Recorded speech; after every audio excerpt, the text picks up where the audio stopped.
বিশ্বজুড়ে গুরুত্বপূর্ণ ঘটনাবলীর সর্বশেষ আপডেট নিয়ে আবারও হাজির হয়েছি। চলুন দেখে নেই আজকের আন্তর্জাতিক সংবাদ। মধ্যপ্রাচ্যে উত্তেজনা আবারও বেড়েছে। সাম্প্রতিক সংঘর্ষে কয়েকটি এলাকায় নিরাপত্তা পরিস্থিতি অস্থির হয়ে উঠেছে। আন্তর্জাতিক সম্প্রদায় দ্রুত শান্তি প্রতিষ্ঠার আহ্বান জানিয়েছে এবং জরুরি বৈঠক ডাকার পরিকল্পনা করছে।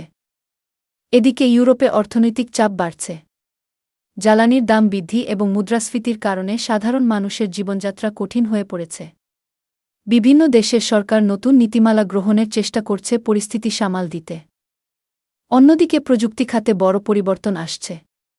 কৃত্রিম বুদ্ধিমত্তা বা এআইয়ের ব্যবহার দ্রুত বৃদ্ধি পাচ্ছে, যা কর্মসংস্থান এবং ব্যবসার ধরনে নতুন চ্যালেঞ্জ ও সম্ভাবনা তৈরি করছে। জাতিসংঘ জলবায়ু পরিবর্তন নিয়ে আবারও সতর্কবার্তা দিয়েছে। তারা বলছে, এখনই কার্যকর পদক্ষেপ না নিলে ভবিষ্যতে বড় বিপদের মুখোমুখি হতে হবে। এই ছিল আজকের আন্তর্জাতিক সংবাদ। আরও আপডেটের জন্য আমাদের সাথেই থাকুন।